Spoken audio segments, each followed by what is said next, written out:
주님께서 여러분과 함께 마테오가 전한 거룩한 복음입니다.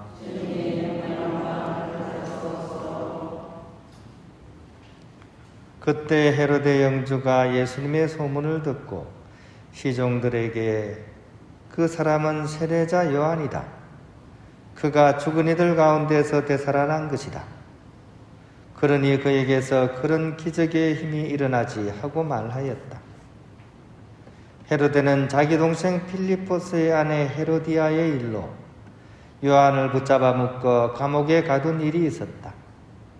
요한이 헤로데에게 그 여자를 차지하는 것은 옳지 않습니다 하고 여러 차례 말하였기 때문이다. 헤로데는 요한을 죽이려고 하였으나 군중이 두려웠다. 그들이 요한을 예언자로 여기고 있었기 때문이다. 그런데 마침 헤로데가 생일을 맞이하자 헤로디아의 딸이 손님들 앞에서 춤을 추어 그를 즐겁게 해주었다. 그래서 헤로데는 그 소녀에게 무엇이든 청하는 대로 주겠다고 맹세하며 약속을 하였다. 그러자 소녀는 자기 어머니가 부추기는 대로 세례자 요한의 머리를 쟁반에 담아 이리 가져다 주십시오 하고 말하였다. 임금은 괴로웠지만 맹세까지 하였고 또 손님들 앞이어서 그렇게 해주라고 명령하고 사람을 보내어 감옥에서 요한의 목을 베게 하였다.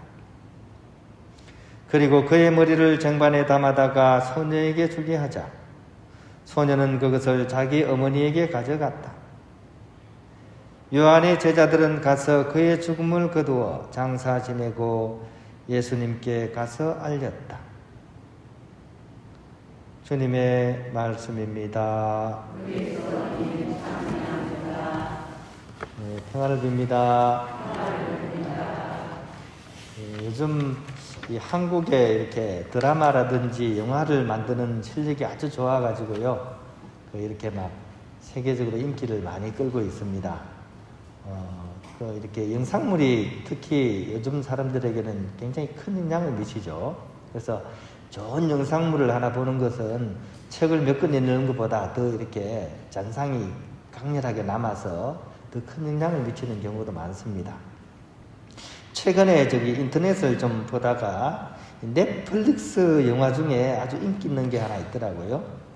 나의 문어 선생님이라는 그런 다큐멘터리 프로그램입니다.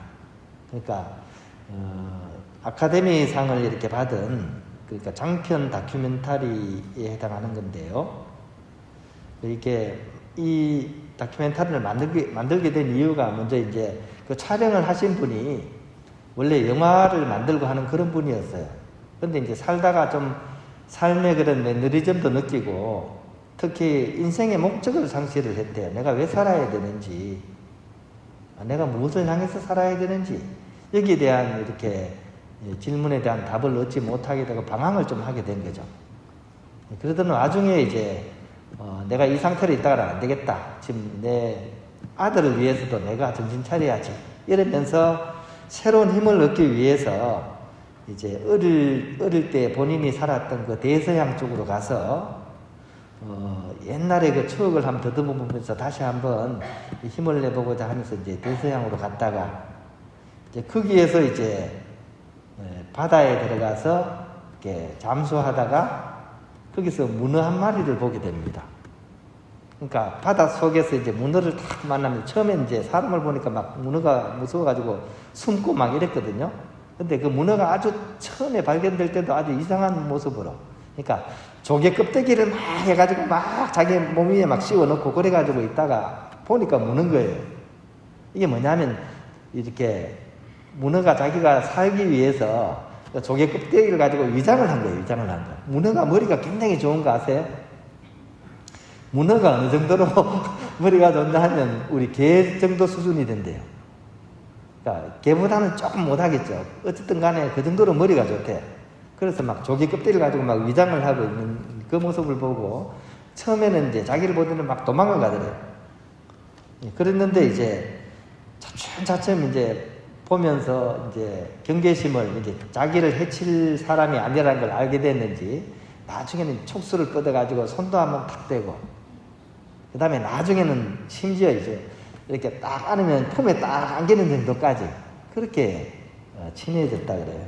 그 과정을 이제 계속 찍어가지고 이걸 엮어서 이제 일종의 다큐멘터리 영화를 만든 거죠. 1년 가까이 그 문어를 이렇게 관찰을 했다 그럽니다. 보면 이제 문어도 우리가 생각하는 것과 다르게 그 나름대로의 그런 독특한 그런 삶의 모습이 있는 거죠. 우리는 문어라 그러면 먹는 것만 생각하죠. 그렇지 않죠. 문어도 문어대로의 그런 고유의 어떤 삶이 있는 거죠. 막 다른 어종과 그죠? 막 장난치듯이 놀이도 하고요. 그러니까 막 지나가는 물고기들하고 막 장난도 쳐요. 그 다음에 사냥을 할 때도 그냥 하는 게 아니라 그 어종에 따라 전략이 다르대. 그러니까 어떤 이제 뭐 동물들은 이렇게 사냥을 하고 또 다른 종류는 또 이렇게 사냥을 하고 그러다가 이제 막 천적도 있잖아요. 문어의 천적이 상어였습니다. 상어. 그 근처에. 그러니까 상어는 워낙에 강력한 동물 아닙니까? 그러니까 이 상어가 나타날 때 막 어떻게 해야 되는지 막 처음에는 막 팔도 하나 뜯어먹히고요. 막 그렇습니다. 너무 안타깝죠. 근데 이제 주인공은 거기 관여를 하면 안 됩니다. 왜냐하면 자연은 자연대로의 흐름이 있잖아요. 가급적 관여를 안 하고 이제 그냥 지켜보기만 합니다. 너무 막 가슴이 미어지는 거예요. 나하고 그렇게 친했던 문어가 막 팔이 하나 뜯겨져 가니까. 근데 또 이렇게 팔이 잘렸어도 또 잘하더라고요.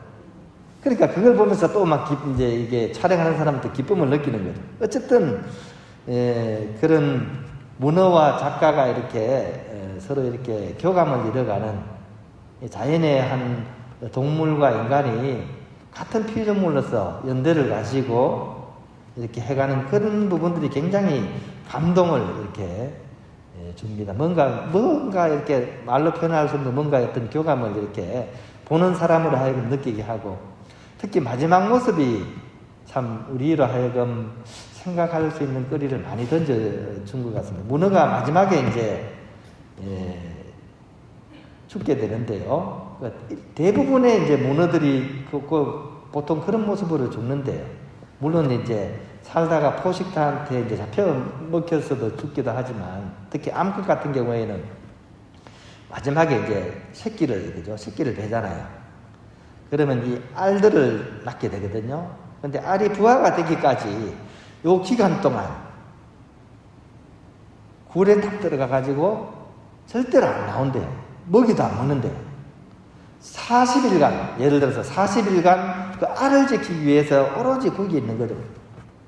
그래서 마지막까지 이제 그 알을 돌보다가 이제 알이 이제 막 부화가 돼서 이제 다 나가는 그걸 마지막 한 마리까지 다 나가는 것을 다 보고 나서 그때서 움직이는 거죠. 근데 벌써 40일 동안 아무것도 안 먹었기 때문에 탈진을 한 거예요. 그래서 이 발 하나 움직일 힘이 없는 거죠. 그래서 허물허물거리며 가면 이제 평소에는 잽도 안 되던 물고기들이 그 상황을 알아채고 뜯어먹는 거죠.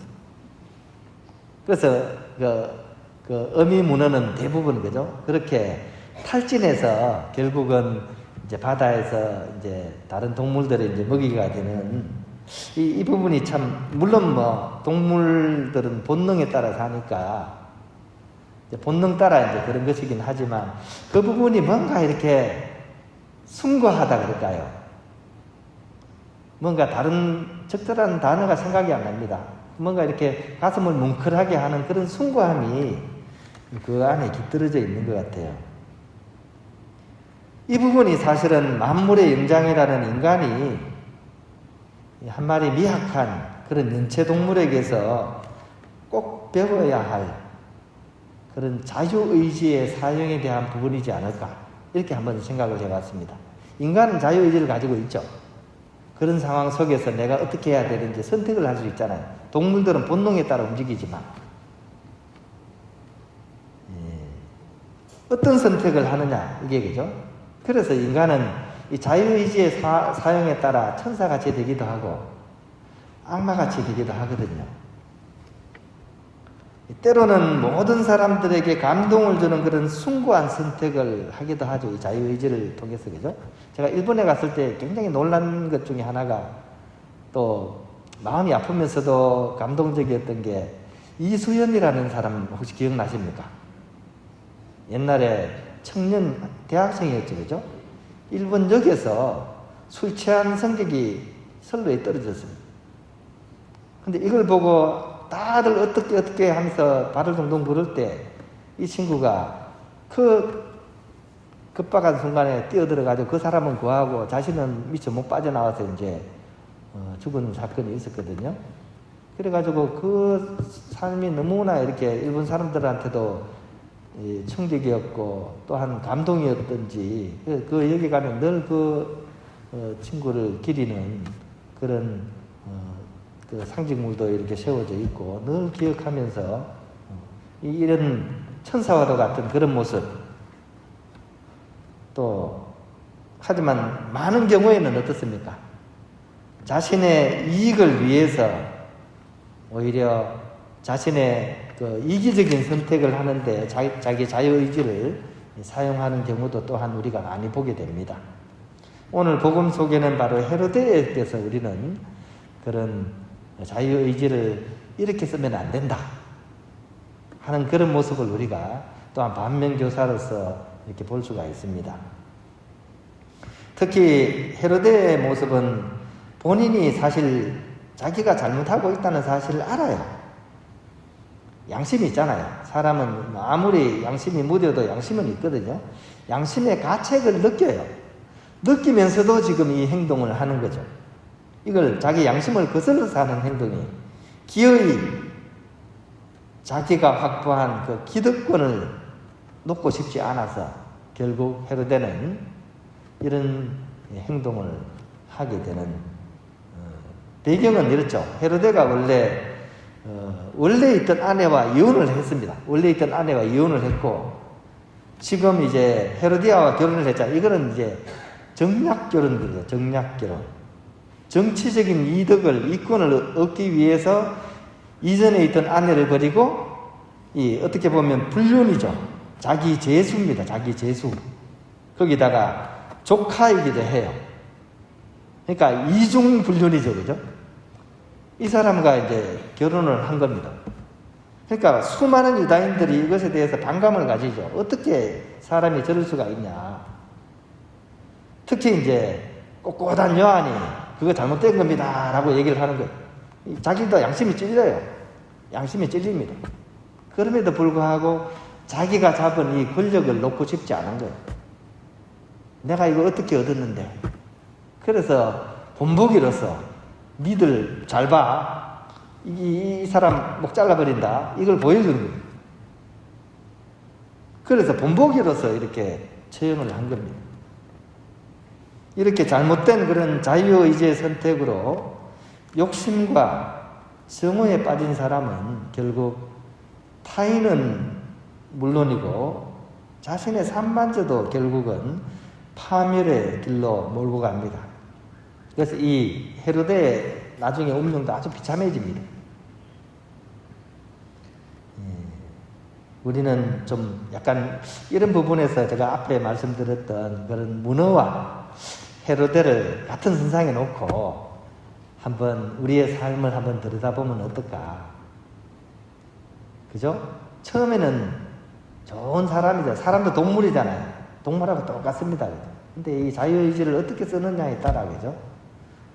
문어도 저렇게 숭고하게 사는데 만물의 영장이라는 나는 과연 어떤 선택을 하면서 살아갈 것인가?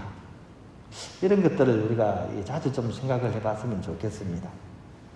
그런 점에 있어서 우리 모두는 깨어 있어야 되고 하느님께서 우리에게 심어주신 그 양심의 길, 그 순리의 길을 잘 살피고 그것을 선택해서 창조하신 분의 창조 섭리, 하느님의 뜻을 실현한 그런 숭고한 인생을 우리가 살아갈 수 있었으면 좋겠습니다. 한 번밖에 없는 인생인데, 그죠? 나도 그렇고 남도 그렇고 모든 사람들을 행복하게 하고 감동을 주는 그런 인생을 우리가 살아가야 되지 않겠습니까? 그래서 오늘 우리 복음 말씀을 다시 한번 읽어보면서 우리는 이런 선택을 하지 않도록 우리에게 심어주신 그 양심의 선택을 하면서 잘 살아갈 수 있도록 오늘 하루 다시 한번 이 복음 말씀을 읽었으면 좋겠습니다.